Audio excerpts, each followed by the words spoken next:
Es para mí un gusto desearte que tengas un muy feliz año nuevo y que este año que inicia esté lleno de éxito, de bienestar y de crecimiento. Y ad hoc con estas fechas quiero compartir esta frase contigo que a mí en lo personal me encanta. Y es que cuando se le pone fecha a un sueño, este se convierte en una meta. Cuando una meta la divides en pasos, se convierte en un plan. Y un plan apoyado por acciones se vuelve realidad. Así que este año hagamos que se vuelva realidad todas esas metas y planes que tenemos. Parte de esas metas y planes es, para mí, compartir contigo información valiosa. Por eso el día de hoy quiero hablarte del cardio en ayunas nuevamente. Ya te había hablado de este tema en un video anterior, sin embargo, merece la actualización con la información que hasta el día de hoy tenemos, ¿vale? Pues mira, el argumento o la hipótesis principal del entrenamiento de resistencia en ayunas propiamente dicho es que hay un mayor aprovechamiento de las grasas por una menor disponibilidad de hidratos de carbono y bajos niveles de insulina en un estado de ayuno. Pero primero tenemos que hablar de dos conceptos que son sumamente importantes entenderlos para poder hablar si esto es fisiológicamente real, ¿vale? El primero es la lipólisis y tiene que ver con esa ruptura, lisis es ruptura, donde los triglicéridos que están almacenados en el adipocito, que es la célula especializada para almacenar grasas, esos triglicéridos salen y entonces se rompen, se liberan para empezar del adipocito y se rompen en ácidos grasos libres que van hacia la sangre. Y bueno, hasta ahí no se ha oxidado, no se ha transformado esos ácidos grasos como fuente de energía en movimiento o en trabajo. Solamente se han separado del adipocito y se ha roto el triglicérido en ácidos grasos libres. Pero ojo, después de eso tiene que haber un proceso que se llama beta-oxidación o simplemente oxidación. Y es que la beta-oxidación es la utilización de esos ácidos grasos como fuente de energía para producir movimiento, para producir trabajo, ¿vale? Siempre que haya oxidación, tuvo que haber lipólisis. Pero no siempre que haya lipólisis va a haber oxidación. Yo me puedo tomar un café y va a haber lipólisis, pero si yo no estimulo la utilización de esos ácidos grasos, simplemente se reesterifican y se vuelven a almacenar en los adipocitos como triglicéridos, ¿vale? Ok, el siguiente concepto es flexibilidad metabólica. Y la flexibilidad metabólica tiene que ver con la capacidad de un individuo para poder utilizar los dos sustratos energéticos que están acá en juego, hablando de grasas y hablando de glucógeno. La capacidad para utilizarlos a su conveniencia o según le convenga al sistema. Por ejemplo, en los autos híbridos se puede ver claramente esto, porque vemos que el motor a gasolina entra cuando se requiere más potencia y el motor eléctrico cuando se requiere menos potencia y mantener solamente una velocidad constante. Esto sería algo así en el cuerpo. La glucosa entraría cuando se requiere más potencia y los ácidos grasos cuando se va a mantener un trabajo más continuo, de menor intensidad, de menor potencia, ¿vale? Entonces la flexibilidad metabólica tiene que ver con la capacidad del individuo para utilizar uno u otro sustrato energético de acuerdo al contexto en el cual se está desarrollando el reto por el cual está atravesando, ¿vale? Ok, dicho esto, es bien importante mencionar que los sujetos obesos y los sujetos desentrenados, los sujetos con patologías, por ejemplo, de síndrome metabólico, no van a ser tan eficientes para esta flexibilidad metabólica. Son sujetos glucosa dependientes, donde por más que tengan, de hecho tienen hiperlipólisis. Esto significa que tienen muchos triglicéridos y ácidos grasos libres en sangre, pero como tienen un número bajo de mitocondrias y estas mitocondrias son ineficientes y también son ineficaces para poder transformar esas grasas en energía, lo que sucede es que no se aprovechan bien y son glucosa dependientes y todo viene entonces a partir de la glucosa. Bueno, no todo, pero la mayor parte de energía viene a partir de la glucosa, ¿vale? Entonces es sumamente importante entender esto, que en un sujeto obeso, por ejemplo, que de por sí ya tiene muchos ácidos grasos libres, ya hay una hiperlipólisis, tiene muchos ácidos grasos libres, pero si sus mitocondrias no son en número ni en eficiencia tan buenas o tan efectivas para transformar esas grasas en energía, inclusive esto puede ser peligroso porque se pueden convertir en esos intermediarios lipídicos, esos triglicéridos, esos ácidos grasos, como por ejemplo son los diacilgliceroles o las ceramidas, y estos podrían favorecer un estado de mayor inflamación, ¿sí? Y mayor resistencia a la insulina.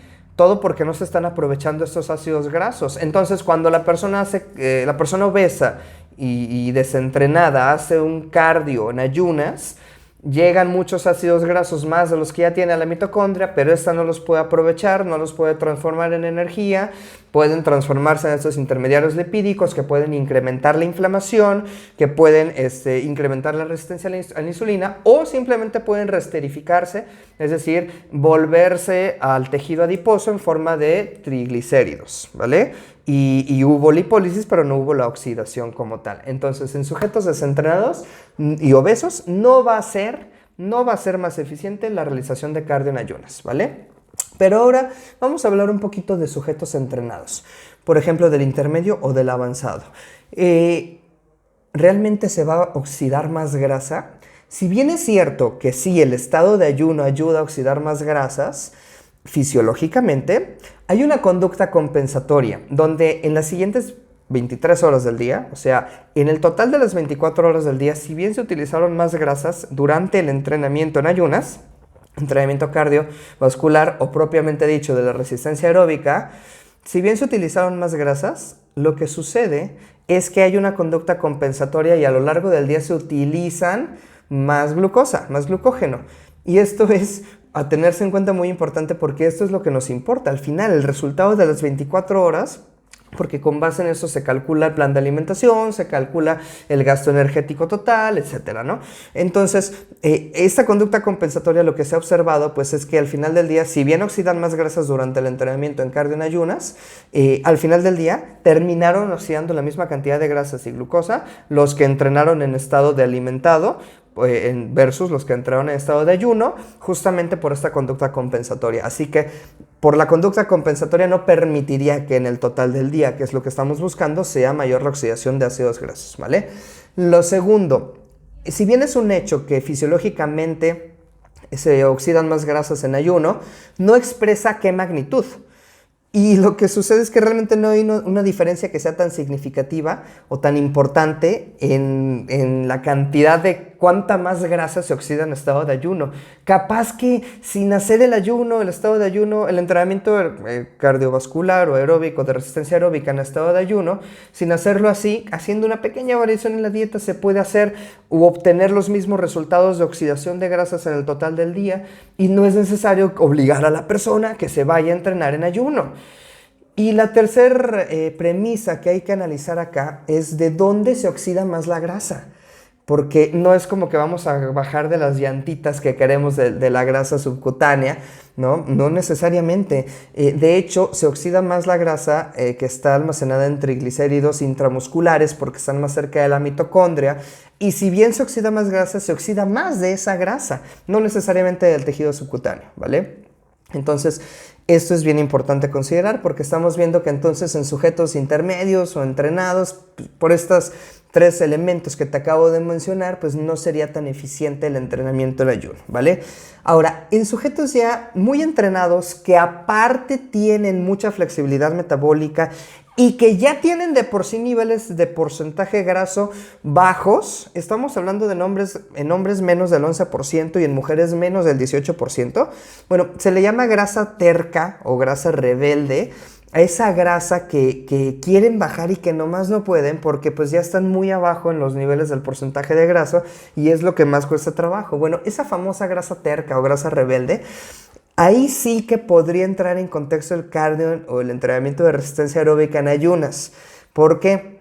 Porque resulta que estos adipocitos, ¿sí? Estos adipocitos de esta grasa terca o rebelde tienen menos receptores beta adrenérgicos y más receptores alfa. Y esto podría promover que necesiten ser estimulados con mayor intensidad o con mayor potencia, por así decirlo, para poder soltar la grasa, para poder liberar estos adipocitos, las grasas, y que realmente darse este efecto que estamos buscando, ¿vale? Entonces, como son más ricos en receptores alfa, el hecho de entrenar en ayunas podría liberar más catecolaminas, podría liberar, inclusive la hormona del crecimiento se podría aprovechar para que pudiera haber lipólisis, que estos adipocitos que almacenan esta grasa terca o grasa rebelde, suelten o liberen los ácidos grasos, los triglicéridos, pero hasta ahí dije lipólisis. Y luego todavía faltaría la beta-oxidación. Entonces lo que se recomendaría en estos individuos ya entrenados con flexibilidad metabólica alta, con porcentajes de grasa corporal bajos para esa grasa rebelde y que sea realmente más eficiente el cardio en ayunas, se recomendaría entonces que hicieran un entrenamiento HIIT, un entrenamiento intervalado de alta intensidad, y posteriormente hicieran un entrenamiento LIS, Low Intensity Steady State, perdón, o el entrenamiento de baja intensidad en estado estable para que haya la oxidación, ¿sí? Entonces, primero el HIIT para la lipólisis y luego el LIS o el de baja o media intensidad en estado continuo o entrenamiento continuo para que haya esta beta oxidación, ¿vale?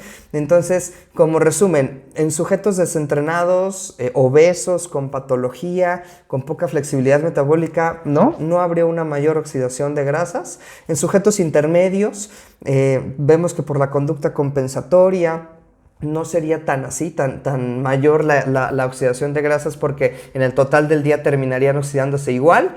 Y en sujetos entrenados, ya entrenados, que quieren bajar esa grasa rebelde, esa grasa terca, podría ser, siempre y cuando estén por debajo del 11% de grasa corporal en hombres, mujeres por debajo del 18%, y que se haga un HIIT para que se promueva esa lipólisis y posterior un entrenamiento de bajo de media intensidad continuo para que se promueva la beta oxidación. Te dejo la evidencia. Analízala, estúdialo, escucha bien el video y espero que te sirva para tomar mejores decisiones. Hasta pronto.